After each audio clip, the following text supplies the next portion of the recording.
The Forgotten Promise. Part I the auction that changed everything. The creaking floorboards of the aging auction barn groaned beneath every step, echoing in the dusty afternoon silence. A few dozen chairs stood scattered across the room, many empty others occupied by tired ranchers who had already made their bids and were ready to leave. Shafts of golden light filtered through high windows, catching dust motes that danced in the stale air. At the front, under a single swaying bulb, stood a frail, neglected horse lot number 89. Franklin Reed, the 75-year-old auctioneer, adjusted his wire-rimmed glasses and tapped his gavel against the worn podium. His face, weathered by decades under the Montana sun, betrayed little emotion, but his eyes lingered on the pitiful animal before him. The horse's coat was dull and patchy, its ribs clearly showing through the thin layer of skin. Its head hung low, not just from exhaustion, but from years of being overlooked and left behind. "All right, folks," Franklin said, his voice gravelly with age, but still carrying authority across the nearly empty room. "Last one of the day, bay gelding. No papers, no known history." He paused, scanning the disinterested faces. Starting bid $20. He waited. Nothing. Not a single raised hand. The few remaining ranchers shifted in their seats, checking watches, exchanging glances. They'd come for the quarter horses, the Appaloosas with good bloodlines. Not this broken-down animal that looked one step away from the glue factory. 15. Franklin tried again. Still nothing. $10. The silence was heavy, broken only by the sound of the horse shifting its weight, cracked hooves tapping against the wooden platform beneath him. Even at $10, barely the price of a decent meal in town, not one person showed interest. It was as if the animal were already a ghost. Franklin sighed and leaned in to close the auction lips parting as he raised the gavel a final time. The day had been long. Everyone was tired. The poor beast would probably be shipped off to a rendering plant by morning. It was the way of things in a world that had little use for animals that couldn't earn their keep. But then, from the back of the room, came a sound. It was barely more than a whisper, but it sliced through the room like a blade. "Please don't let him go like that." Heads turned. In the very back, standing slowly with the help of a cane, was an elderly woman wrapped in a faded gray coat and scarf. Her silver hair was pulled back tightly, and her face, though wrinkled by time, held a sharp, aching focus as she looked at the horse. For a moment, no one spoke. This woman was a stranger to many, yet somehow familiar to the oldest in the room. It was Margaret "Maggie" Sullivan. Most folks around town hadn't seen her in years, not since the fire that took her daughter and half the Sullivan property. After that, she'd stopped showing up at church, at the diner, everywhere. She lived alone now, tucked away on the outskirts, surrounded by overgrown fields and old memories that seemed to grow thicker with each passing season. Franklin squinted at her, his expression softening slightly. "You looking to place a bid, ma'am?" he asked gently. Maggie didn't speak at first. She stepped forward, eyes locked with the horse's. For a brief second, the animal lifted his head just slightly, ears twitching forward. It was the first sign of life he'd shown all day. "I know that horse," she said quietly, her voice carrying in the hushed room. "At least, I think I do." Murmurs rippled through the remaining attendees. Franklin raised an eyebrow, looking from Maggie to the horse and back again. "Ma'am," he prompted. Maggie's hand trembled as she reached into her coat. The room, frozen in surprise and confusion, watched in silence as she pulled out a small envelope worn and torn at the edges. "My daughter wrote about him years ago," she said, her voice stronger now. "Her horse, before the fire." And just like that, the auction wasn't over. It was only beginning. Franklin Reed cleared his throat, the gavel still gripped loosely in his hand. For a man who had run auctions for over 4 decades without a single interruption, he now found himself unsure of what to say. The room, which moments before had been filled with disinterest, now buzzed with quiet tension. All eyes were on Margaret Sullivan, a name some hadn't heard in years, a face even fewer recognized. Maggie stood silently, the envelope clenched in her hand like something sacred. Her fingers were shaking, not from age alone, but from the weight of what was inside. My daughter Sarah, she finally said, her voice clearer, now stronger with purpose. She raised a foal when she was just a teenager. She called him Ranger. Maggie took another step forward, her eyes never leaving the horse. He had a star-shaped mark right here. She pointed toward the horse's forehead, where beneath the matted forelock a faint white marking could just barely be seen, and a scar on his left flank from barbed wire. She held up the envelope. She wrote about him. In here. The horse, still weary and thin, took a single step forward. His ears twitched at the sound of her voice. From the side of the ring, Jack Thompson, a ranch hand who had been working at the barn for over 20 years, furrowed his brow. I remember a Ranger, he muttered more to himself than anyone else, but that had to be near 20 years ago. He stepped closer to get a better look, his weathered face showing the first sign of doubt. The horse before them couldn't be more than 12 or 15 years old by his reckoning. And yet... Franklin exhaled slowly and gave Maggie a measured nod. "All right, ma'am," he said, softening his tone. "Let's take a closer look." With a small gesture, he waved Jack into the ring. The old ranch hand approached the horse, gently speaking low, soothing words as he moved to its side. The animal tensed, but didn't pull away. A lifetime of submission had taught it not to resist human hands even when they brought pain. Jack lifted the coarse hair near the flank, pushing aside the dirt and neglect to examine the skin beneath. His hand paused. There it was, a pale scar nearly hidden, running diagonally across the skin, exactly where Maggie had said it would be. A quiet gasp rippled through the room. It wasn't much, this small piece of evidence, but in a place where coincidences were rare and memories long, it carried weight. Maggie clutched the envelope tighter, her eyes watering. "I thought he died in the fire," she whispered, her voice cracking. "I thought they were all gone." Her legs began to buckle slightly, but she stayed standing, pride and determination keeping her upright. Her grief, long buried beneath years of solitude, was pushing its way back to the surface. The horse, Ranger, maybe, stared at her unmoving, as if remembering too. Franklin looked around the barn, then back at Maggie. The auction rules were clear about minimum bids, about proper procedures. But there were older rules in places like this, unwritten ones about decency and compassion that sometimes mattered more. "How much do you have to offer?" he asked gently. She didn't answer right away. Instead, she opened the envelope with trembling hands. Inside were folded papers yellowed with time and 3 $20 bills, old but crisp, as if they'd been saved for something special. She looked up, eyes misty. "It's all I have." Franklin Reed stared at the bills in Maggie's trembling hands. 3 $20 notes, creased, worn, and carefully folded. $60 wasn't much, not at an auction, not even for a half-dead horse that no one else wanted. But something in the way she stood, something in her voice, made the usual rules feel small and unimportant in that moment. For a long moment, Franklin didn't speak. He just looked at her. This woman who had reappeared from the shadows of the past, with nothing but a story, a scar, and a hope too fragile to be ignored.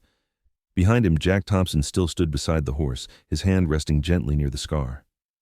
He wasn't the sentimental type. Decades of ranch work had hardened him against easy emotions, but the moment wasn't lost on him. He looked back at Franklin and gave a single silent nod. "It's him," he said softly. "Or it sure could be."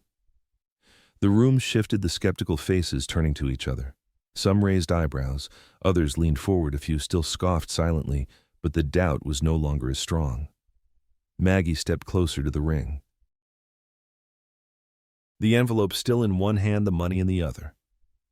"Ranger was my Sarah's best friend," she said, her voice steadier now. "After Sarah passed, we lost everything. The barn, the land. I never knew what happened to him until I found that letter last week." She swallowed hard. "My husband Thomas, he must have kept it from me. Maybe he thought he was protecting me." Her eyes glistened. "But I should have known." Franklin looked down at the bills again. In all his years behind the gavel, he had sold cattle, land, even the contents of entire homes, but never had a transaction felt like this. It wasn't a sale. It was a reckoning, a chance for something broken to be put back together, if only slightly. He let out a long breath and lowered the gavel. "Sold," he said, voice firm but warm. "To Mrs. Margaret Sullivan for $60. A quiet wave of whispers passed through the crowd. Some people smiled, others shook their heads, but no one spoke out against it. No one dared. As Maggie let out a shaky exhale, Jack opened the gate. The horse didn't move right away, but when she whispered, "Ranger, come home," his ears turned toward her voice, and after a few seconds he stepped forward. The sound of his hooves on the wood echoed louder than it should have. As Maggie gently stroked his face, the room seemed to dissolve around them. For a brief moment, time folded in on itself, an old woman, a dying horse, and the memory of a girl who never got to say goodbye. But as they began to walk out together, no one noticed the expression on Jack's face. He was still watching the scar, thinking hard. Something didn't quite add up. The barn was nearly empty now. Most of the crowd had drifted out into the late afternoon sun, murmuring among themselves about the strange turn the auction had taken. Some called it touching, others called it foolish, but no one could deny that the air in that room had shifted. As Maggie and the horse made their slow exit, heads held close together like old friends reunited, Jack Thompson stayed behind, standing near the ring where the horse had stood minutes ago. He rubbed the back of his neck and frowned. The scar was there, yes, just like she described, but something about it kept nagging at him.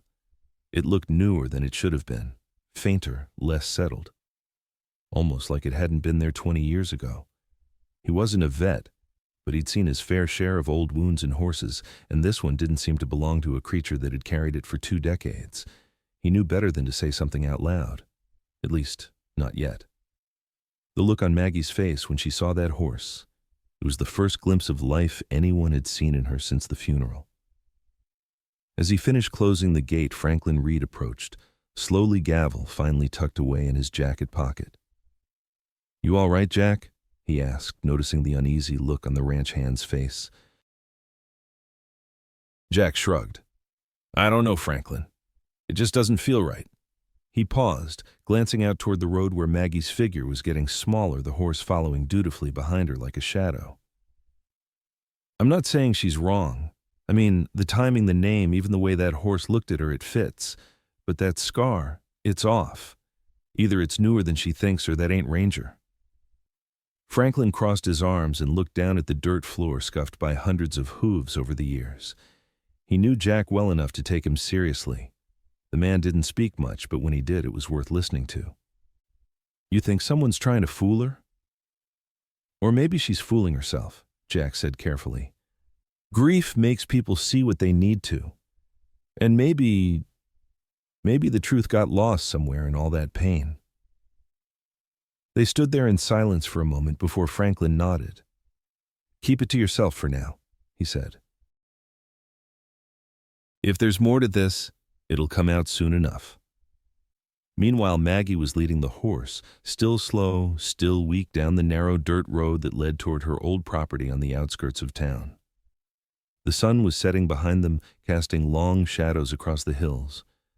For the first time in years, her steps felt lighter. Her chest, though tight with emotion, carried something she hadn't felt since Sarah died. Hope. But 2 miles behind her, Jack was already digging through the old filing cabinet in the back of the barn office, searching for a name. A real one. Because if that horse wasn't Ranger, then who was he? Jack Thompson sat hunched over a dusty metal filing cabinet in the barn's back office, the kind of room that hadn't seen real organization in years. The overhead light flickered as he thumbed through yellow documents, auction logs, veterinary slips, transport records, most of them handwritten, some barely legible. He wasn't sure what exactly he was looking for, but something deep in his gut told him there was more to that horse than met the eye. He couldn't shake the feeling that this was familiar, too familiar. His fingers paused on a folder marked April 2008 Seizure Intake. That year rang a bell. He pulled it out carefully and opened it on the desk. Inside was a photo of a horse, ribs showing coat, patchy eyes dull. There was a note attached in neat script. Bay gelding, approximately 7 years old, severe neglect, scar on left flank from wire fencing, intake name Phoenix. Jack leaned in, heart pounding. The scar was in the same spot, the body shape nearly identical, and the date, 17 years ago. Could it be the same horse? He read further. Owner unknown, transferred from out-of-state border county impound. There was no mention of a prior name, no identification chip, no brand marks. But that photo stayed burned in Jack's mind. He knew horses changed over the years. A scar could fade, a coat could dull. But this was too close to ignore. Ranger might have been Maggie's truth, but Phoenix might be the horse's. Back in her small, worn cottage just outside town, Maggie was wrapping a blanket around the frail body of her newly reclaimed companion. She had cleaned his wounds gently, speaking to him in the same soft voice she used with Sarah when she was young. In her mind, there was no doubt. The horse responded to her, leaned into her touch, even let out a tired, nickering sound when she said his name. "You waited for me," she whispered, running her hand along his bony withers. "You found your way back." But Ranger, or whoever he was, wasn't the only one carrying history. That night, Jack drove to Dr. Eleanor Wilson's house on the far edge of town. She had retired from veterinary work years ago, but had kept boxes of records from her time working animal impounds. She greeted him in a robe, confused but curious at the late visit. "You're sure you saw a scar?" she asked, eyes narrowing as she led him to her kitchen table. Jack nodded and handed her the folder. "Right where she said it would be, but it doesn't look old enough." She flipped through it, then stopped cold. "I remember this horse," she said slowly, tapping the photo of Phoenix. "But his name wasn't Ranger." Jack's voice was low. "What was it?" She looked up, eyes serious. "His name was Phoenix, and he didn't come from around here." Dr. Eleanor Wilson turned the page slowly, her fingers brushing the corner like it might fall apart. The dim lamplight in her kitchen made the pages look even older than they were. Jack sat across from her elbows on the table, eyes fixed on the name Phoenix. The horse in the photo looked gaunt, hollow-eyed, but there was no mistaking that scar. "I treated him myself," she said quietly. "Came in from a sheriff's seizure across the state line. Farm neglect case. The owner disappeared before charges were filed." Jack leaned back, running a hand over his face. "That doesn't line up with Maggie's story. She thinks that's her daughter's horse. She swears it." Eleanor didn't respond immediately. She just stared at the image lost in memory. Finally, she spoke. "People need to believe in something when they've lost everything. Maybe she saw what she needed to see. Maybe she believed it so hard it became true to her." Jack didn't disagree, but he also couldn't let go of one question. Why did that horse react to her the way he did? Back at the cottage, Maggie sat beside the horse in the dim glow of the porch light. He rested on a blanket of straw, finally eating without hesitation from a bucket of soaked bran and oats. She hummed softly an old lullaby she used to sing to Sarah when she was small. As her voice filled the quiet air, the horse closed his eyes, almost seeming to sway with the gentle melody. In that moment, there was peace. Real or imagined, she believed he remembered her, that he remembered Sarah. But inside her home, on the dining table beneath an old photo frame, the letter she had found remained unfolded. Written in her late husband's hand, it spoke vaguely of guilt of a debt unpaid and a horse he had tried to save for Sarah after the fire. "Couldn't keep Ranger," he wrote, "but I did what I could. Found one like him. She'll never know." Maggie had skimmed it, heartbreaking open just at the mention of Ranger, but she had never read it fully. The truth sat in that letter like a quiet storm waiting to be noticed. Part 2. Uncovering the Truth. The next morning dawned clear and cool, the kind of autumn day that painted the Montana hills in gold and crimson. Maggie had slept in the old rocking chair on the porch, unwilling to leave the horse alone on his first night home. Her back ached, but her heart felt lighter than it had in years. She watched as the animal, Ranger she still believed with all her heart, grazed weakly on the short grass near the old fence line. The property wasn't much anymore, just the small cottage and a few acres, but it was enough. It would have to be. As she sipped her coffee, her mind drifted back to Sarah. Sweet, stubborn Sarah who'd begged for a horse from the time she could talk, who'd saved every penny from her summer jobs to buy Ranger when he was just a wobbly-legged colt, who'd trained him herself, spending every spare minute in the barn. The memories came easier now, less painful, like photographs found in an old drawer, edges softened by time. But as she watched the horse, a small doubt began to creep in. His movements weren't quite the same as she remembered. The way he held his head, the rhythm of his gait, something was different. Of course, she told herself he'd be different after 20 years. They all were. And yet, she pulled out her husband's letter again, forcing herself to read past the first few lines this time. Found one like him, Thomas had written. Got him from a rescue down in Wyoming. Looks enough like Ranger to give you some peace. Know you'll be mad when you figure it out, but I couldn't bear to see you hurting anymore. The words blurred as tears filled her eyes. It wasn't Ranger, not really. Her husband had found a replacement, a horse with similar eyes, a similar coat, maybe even the same calm nature, but not Sarah's Ranger. That horse had likely perished in the barn fire all those years ago, along with everything else they had tried to forget. She closed her eyes as the grief returned, old and raw. But oddly, it was softer this time. Not because the pain had lessened, but because something else had taken its place. Footsteps approached from the driveway. Maggie turned and saw Jack Thompson holding a manila folder under one arm and his hat in the other. His posture was stiff, unsure. "Morning, ma'am," he said softly. "I didn't mean to intrude. I just thought you ought to know."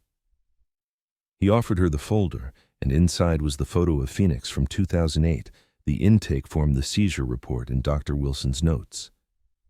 "This horse," Jack said, choosing his words carefully, "wasn't born here. He wasn't Sarah's. But he was neglected, abandoned, and somehow he made his way to you." Maggie stared at the photo, the scar, the eyes, the history. It was all wrong. And yet when she looked up at the horse beside her, resting peacefully under the tree, she couldn't bring herself to reject him.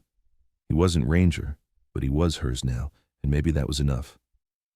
"Did Thomas know?" she asked, her voice barely audible. Jack shifted his weight from one foot to the other. "I'm not sure, ma'am, but there's this." He pointed to a note in the margin of the intake form. Previous owner suspected of running an unregistered horse trading operation. Animals moved across state lines frequently. Maggie's eyes narrowed as she studied the handwriting. "You think Thomas bought him from these people, that he knew who they were?" "Hard to say," Jack replied. "But the timing lines up. This horse was seized just a month after you lost Sarah, and the rescue operation that took him in was just over the Wyoming border." A new thought took root in Maggie's mind. Had Thomas been so desperate to ease her pain that he'd bought a horse from questionable people?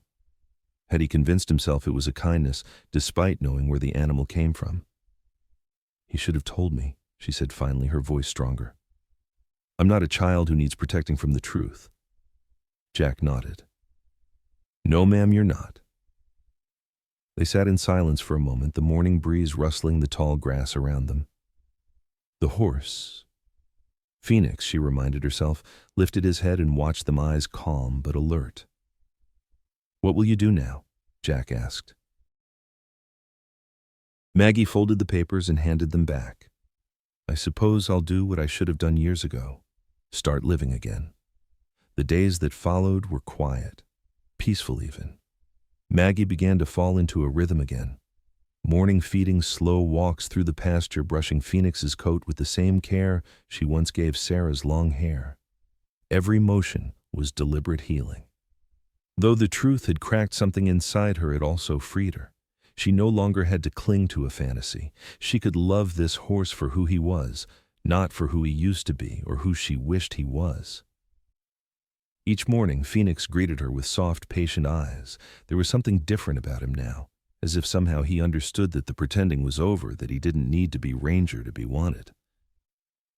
Maggie spoke to him out loud more often, not just in whispers. She told him stories of Sarah, about her drawings, her quiet laughter, and the way she used to braid Ranger's mane with wild flowers. The horse would listen, still and calm, as if offering her the space to say all the things she never had the chance to. One afternoon, while cleaning out the shed behind the house, Maggie found a dusty wooden box labeled "Sarah Keeps Safe." Inside were faded Polaroids, a few ribbons from local horse shows, and one small leather halter with a rusted nameplate Ranger. She held it in her hands for a long time, her thumb brushing the engraved letters. There was a weight in the object, but it didn't bring her to tears. It brought her something softer, a quiet acceptance. She walked outside, halter in hand, and hung it gently on the fence post where the old barn used to stand. That evening, Jack Thompson returned, not with papers, but with lumber. "You got a barn that's mostly memory now," he said, unloading a small pile of wood from his truck bed. "Thought maybe you'd like a new shelter for your boy here. Nothing fancy, just something solid." Maggie watched him, touched by the gesture. She nodded slowly, unable to speak at first. "He deserves that," she finally said. "And thank you, Jack, for telling me the truth, even when it hurt." The two of them spent the evening sketching plans on old feed sacks. Phoenix stood nearby, tail swishing, grazing in the golden light of sunset. For the first time in a long while, Maggie didn't feel like a woman living in the past. She felt present, not because everything had been restored, but because she had learned to carry the pieces differently. Phoenix wasn't her daughter's horse, but somehow he was the one she was meant to find. Word about Margaret Sullivan and the old auction horse had spread through town. Not in the way gossip usually spread, laced with judgment or curiosity, but with a kind of quiet reverence. People spoke about the woman who thought she'd found her daughter's lost horse and how she chose to love him anyway, even after learning he wasn't. Some said it was foolish. Most called it beautiful. For the first time in years, folks who hadn't seen Maggie since Sarah's funeral were stopping by with hay bales, grain, even fence posts. Maggie didn't ask for help, but she didn't turn it away either. Something inside her had shifted. The pain of Sarah's death still lived in her bones, but it no longer paralyzed her. Instead, she let it move through her like a slow, steady current, always present but no longer drowning. She found purpose in the small things, cleaning Phoenix's hooves, planting flowers where the old barn had stood, baking bread for the neighbors who dropped off supplies. She even reopened a corner of her home where Sarah's artwork still hung, letting others see the girl they'd nearly forgotten. Jack came by every few days to help with the new shelter. It wasn't much, just 4 sturdy posts, a metal roof, and a clean space for Phoenix to rest. But it meant something more than a building. It was a symbol of rebuilding. Each nail hammered into place felt like a quiet vow. The past may never come back, but love can still be built again. Jack didn't talk much about his own life, but Maggie could see he carried things too. Regrets, maybe losses. They didn't need to say it out loud. In this part of the world, people understood that some pains were meant to be carried in silence, shoulder to shoulder with those who understood. One morning, while organizing the keepsake box, Maggie found something she hadn't seen in decades, a sealed envelope with Sarah's handwriting. It was addressed simply, "To Mom, in case I don't come back." Her hands trembled as she opened it. The letter inside was short, written in pencil. Sarah had tucked it into her writing journal when she was just 16. "If anything ever happens to me, take care of Ranger. And if you can't take care of someone like him, he'll know you because you're the softest part of the world." Maggie folded the letter against her chest and closed her eyes. Maybe life had its way of listening. Maybe it had sent her someone like him after all. That afternoon, as the wind rustled the trees and Phoenix grazed near the fence line, Maggie took a blank wooden board and painted a name across it in blue. It didn't say Ranger. It said Sanctuary. The new shelter stood strong against the autumn wind, simple but sturdy, just enough to keep Phoenix safe through the changing seasons. Maggie sat on a bench just outside it, wrapped in a thick wool shawl, watching the golden leaves fall across the field. Time had slowed in the best possible way. Her days were no longer filled with grief, but with rhythm, with care, with quiet purpose. It wasn't the life she had once imagined, but it was hers now, and she had come to love it. Phoenix had gained weight, and his coat had regained some of its sheen. His movements were steadier, his eyes brighter. He followed Maggie like a shadow, now resting beside her when she read on the porch, waiting patiently at the gate when she stepped into town. He wasn't the ghost of Sarah's past. He wasn't the horse from old photographs or faded memories, but he was present, and that had become enough. One afternoon, as Maggie tended to the flowers near the fence line, Dr. Eleanor Wilson stopped by. She hadn't visited since helping confirm Phoenix's identity, but something about the painted sanctuary sign had drawn her in. "It's peaceful here," she said, taking in the crisp air.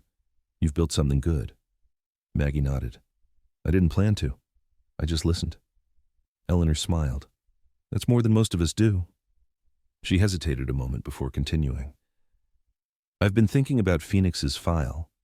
There were some inconsistencies I never followed up on at the time. The previous owner, the one suspected of running that horse trading operation, there was something odd about the paperwork." Maggie looked up, suddenly alert. "Odd? How?" "Some of the dates didn't match, and there was a note about a distinctive birthmark that wasn't in the original intake form." Eleanor pulled out a small notebook from her pocket. "I dug through my old records. The man who owned Phoenix before he was seized, he had connections to several ranches in this county." "Including ours?" Maggie asked, her heart beating faster. "I don't know, but I found this." She handed Maggie a faded photograph. "It was taken at the county fair about 21 years ago. Look in the background." Maggie squinted at the photo. It showed a line of horses waiting to enter the show ring, and there, barely visible at the edge of the frame, was a young girl with a bay colt. "That's Sarah," Maggie whispered, her fingers tracing the outline of her daughter's face. "And that's Ranger. This was his first show." Eleanor nodded. "And see the man standing behind them? The one in the cowboy hat." Maggie peered closer. The man's face was partially obscured, but there was something vaguely familiar about him. "That's Ben Hollister. He owned the trading operation where Phoenix was found." Maggie sat down hard on the bench, her mind racing. "Are you saying—" "I don't know what I'm saying," Eleanor admitted. "But it's possible that Phoenix and Ranger have more of a connection than we thought. These trading operations, they buy and sell horses constantly. Sometimes they keep them for years, especially if they're good breeding stock." "You think Phoenix could be related to Ranger, maybe even his offspring?" Eleanor shrugged. "It's just a theory. Without DNA testing, we'll never know for sure, but it would explain the similarities the way he responded to you. Horses can carry ancestral memories, some people believe." Maggie looked over at Phoenix, who was watching them intently from a few yards away.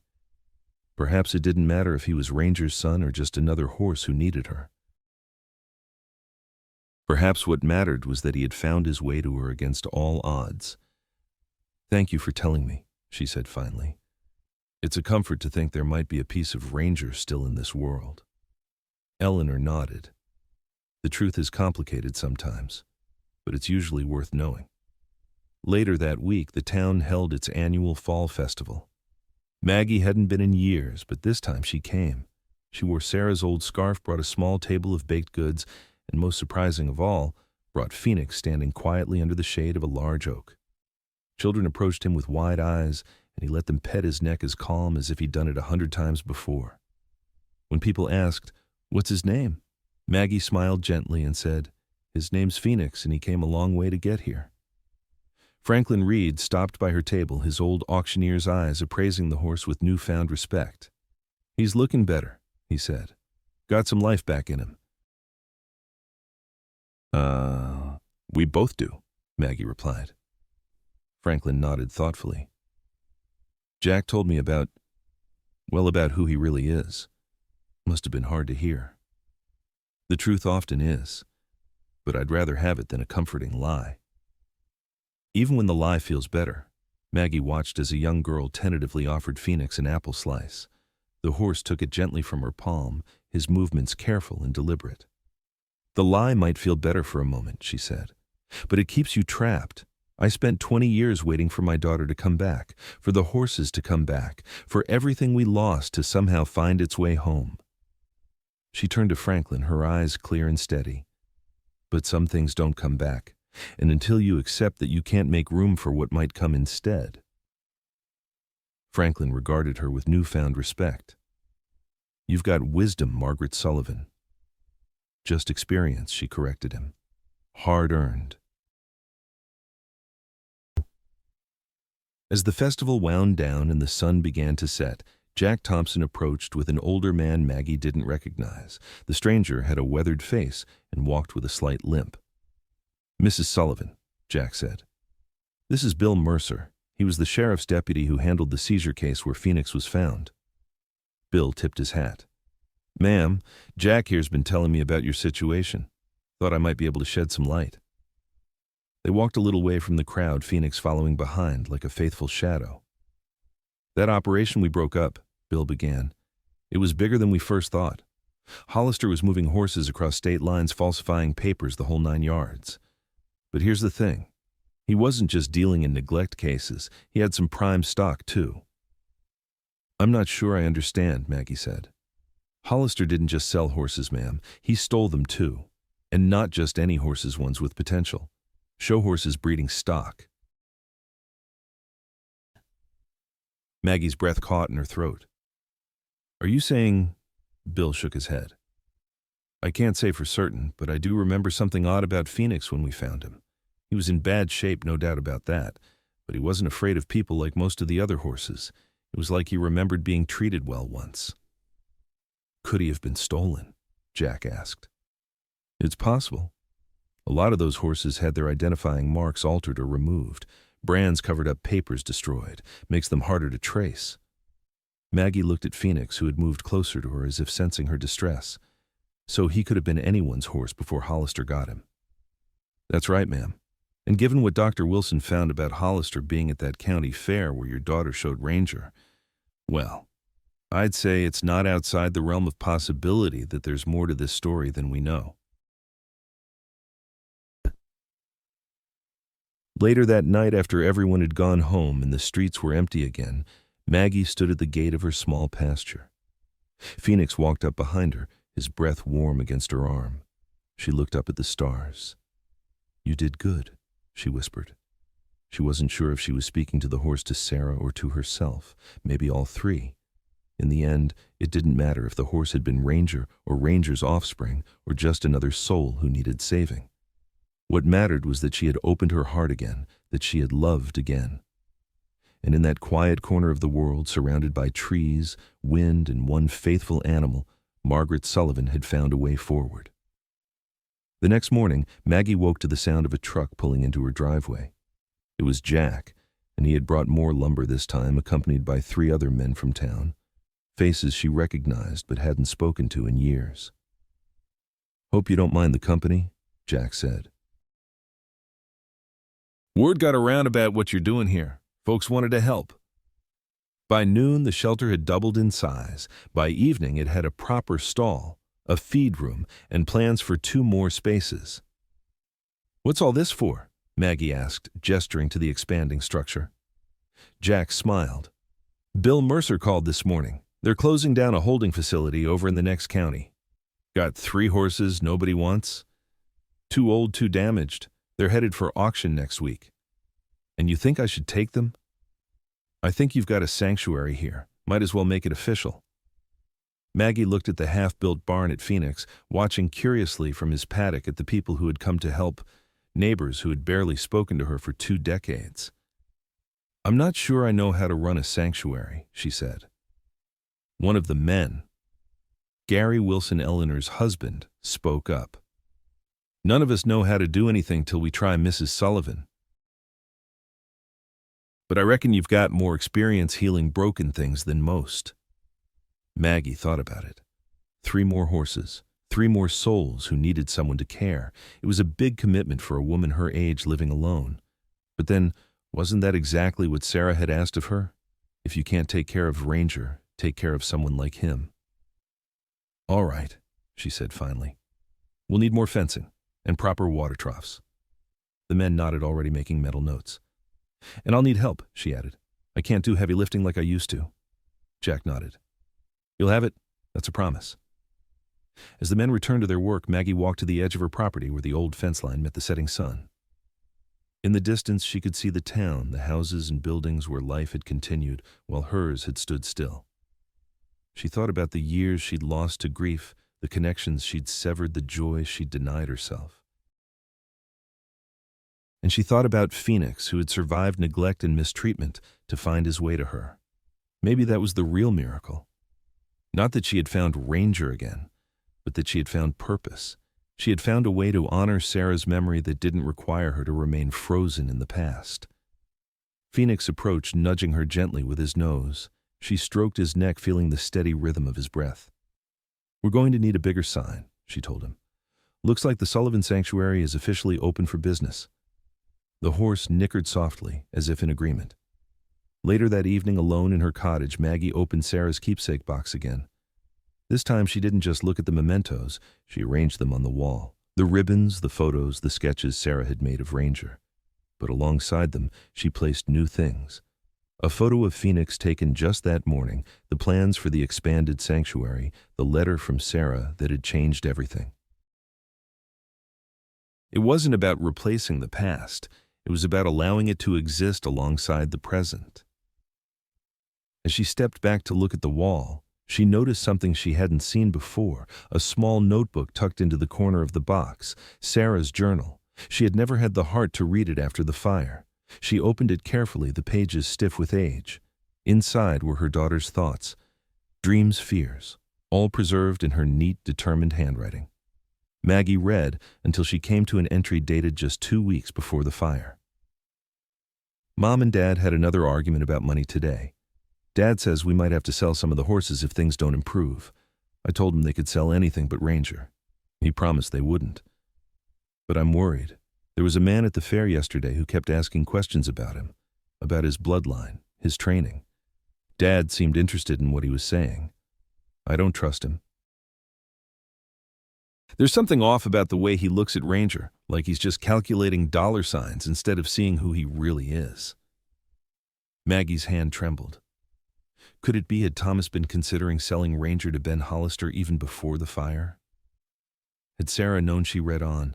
"I made Dad promise again today, no selling Ranger. He said I was being dramatic, that nobody was selling anyone. But I saw him talking to that man again, the one with the cold eyes. Just in case, I've written Mom a letter and hidden it in my special box. If anything happens to me, she'll make sure Ranger is safe. She understands what he means to me." Maggie closed the journal, her mind racing. What if Thomas had sold Ranger despite his promise? What if the fire had given him the perfect cover, a tragedy that would explain the horse's disappearance? And what if years later, consumed by guilt, he had tried to make amends by finding a replacement? It was a theory that would never be proven. Thomas was gone. Ben Hollister was in prison for other crimes, and the truth about what happened to the original Ranger might never be known. But Phoenix was here.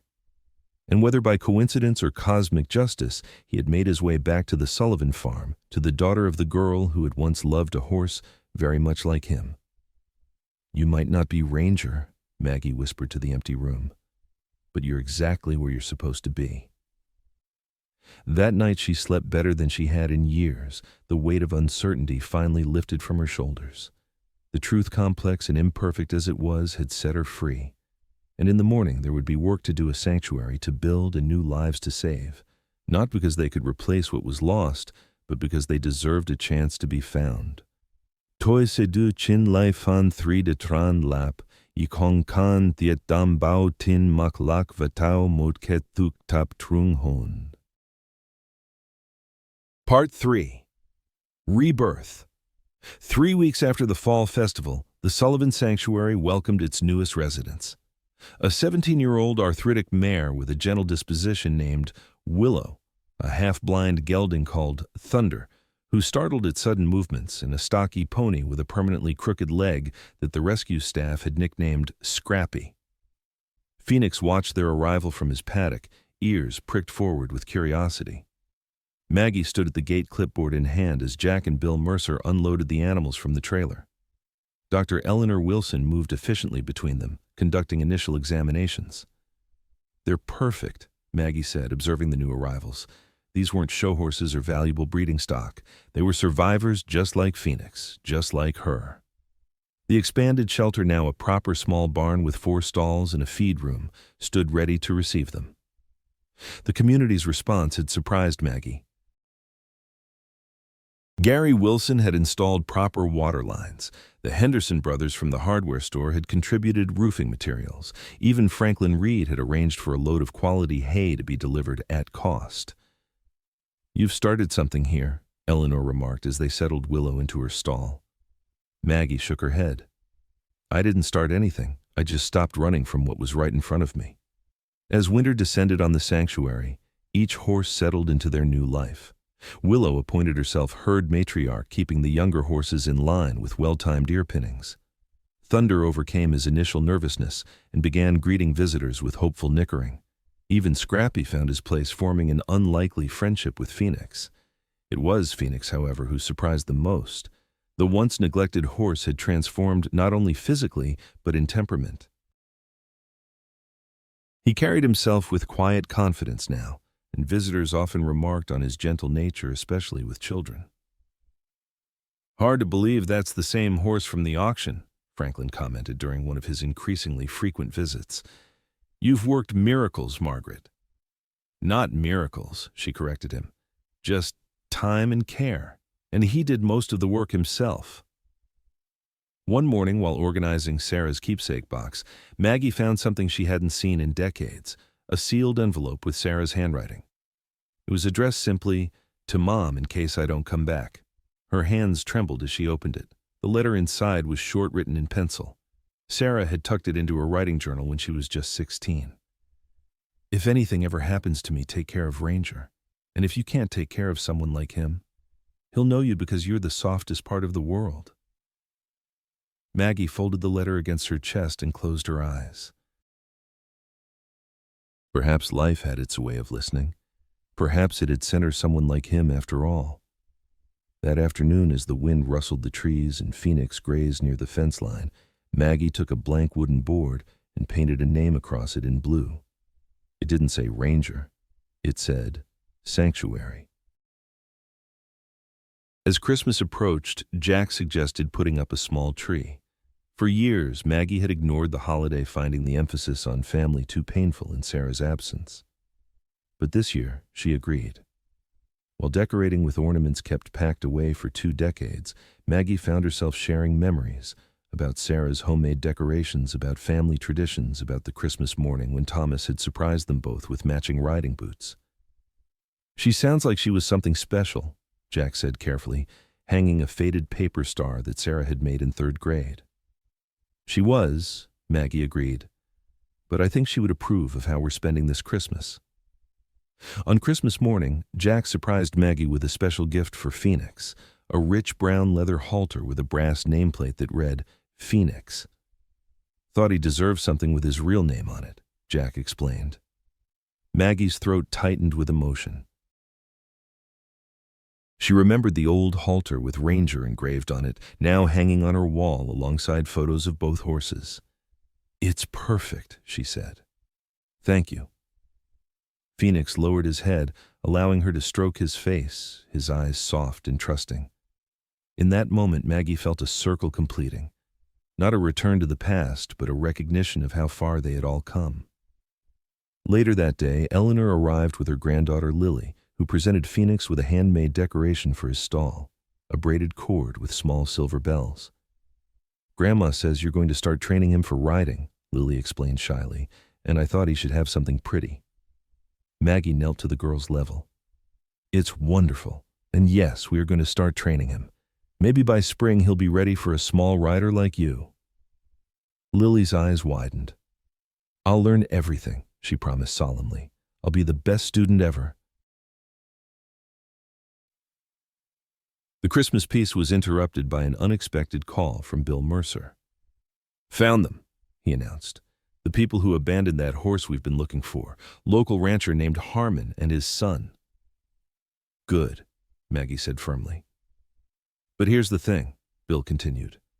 "They've got 3 more horses in poor condition. I've found homes for 2, but the 3rd one..." He paused. "She's special. She's that horse's mother." Maggie sat down heavily. "His mother. 14-year-old mare. Still has some good years left, but they were going to put her down after her last foal didn't sell well." After consulting with Jack, Maggie made her decision. "Bring her here tomorrow. We'll make room." The day after Christmas, Bill arrived with the mare, a once beautiful bay now thin and dull-coated but with expressive eyes. They named her Cinder. "And the horse she's related to?" Maggie asked.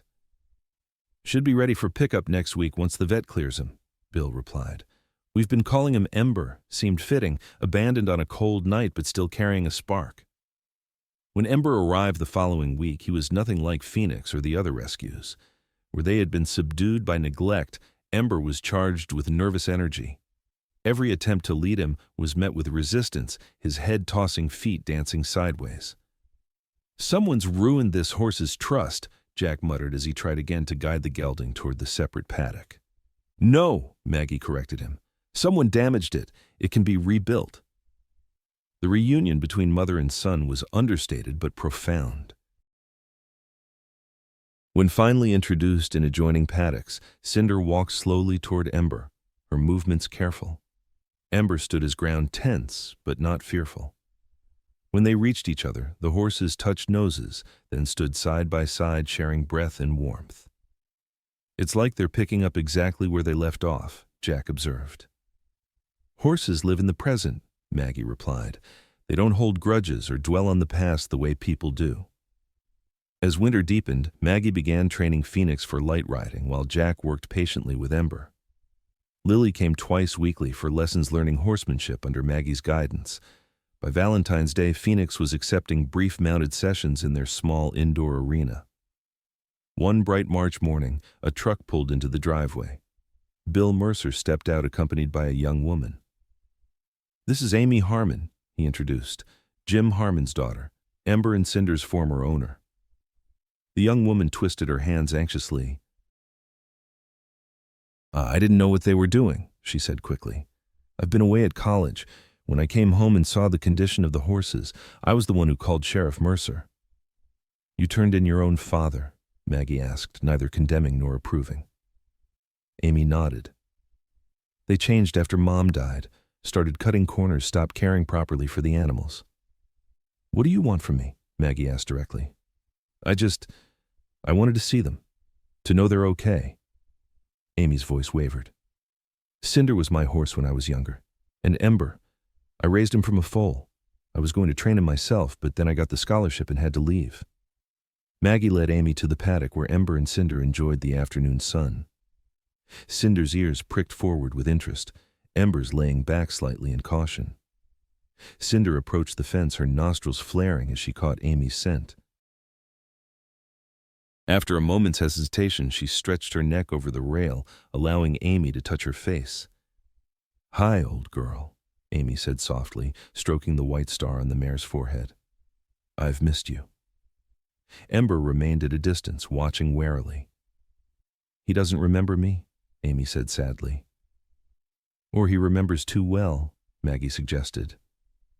After Amy left, having made a donation and requested permission for future visits, Maggie found Jack preparing feed with Lily's assistance. "That was Ember and Cinder's former owner," she explained. "She's studying veterinary science now, wants to specialize in equine rehabilitation." "Trying to make amends," Jack observed. "Yes," Maggie agreed, "just like we all are in our own ways." By early April, the sanctuary had blossomed in unexpected ways. Phoenix completed his basic training and carried Lily for her first real riding lesson, a momentous occasion that brought tears to Eleanor's eyes as she watched her granddaughter's face glow with pride. "He's so good," Lily kept saying. "He takes care of me."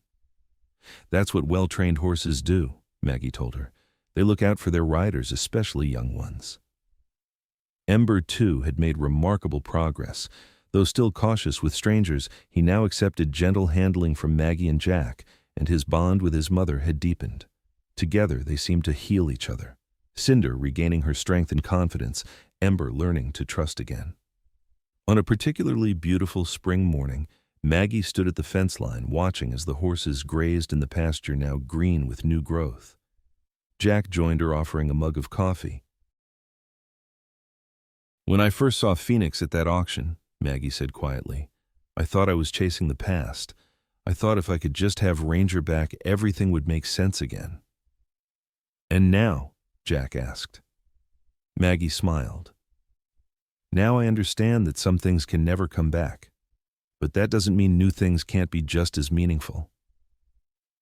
In the distance, Phoenix raised his head and nickered, not Ranger's nicker, but his own distinctive sound. Beside him, Ember and Cinder grazed side by side, their coats gleaming in the spring sunlight. Mother and son separated but reunited, their story paralleling Maggie's own journey with Sarah's memory. You know what Sarah wrote in that letter? Maggie said, turning to Jack. Take care of Ranger, and if you can't take care of someone like him. She paused, watching as Phoenix trotted across the field, strong and confident. I think this is what she meant. Not just caring for one horse, but creating a place where many can heal. She'd be proud, Jack said simply. Yes, Maggie agreed. I think she would.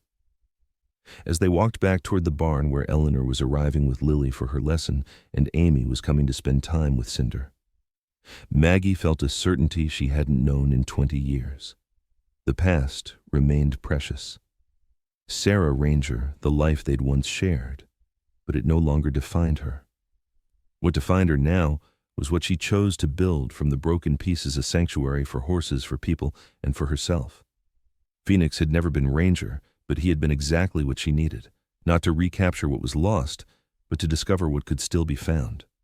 In saving him, she had saved herself, and in the process created something new and unexpected, a place where second chances weren't just possible, but promised.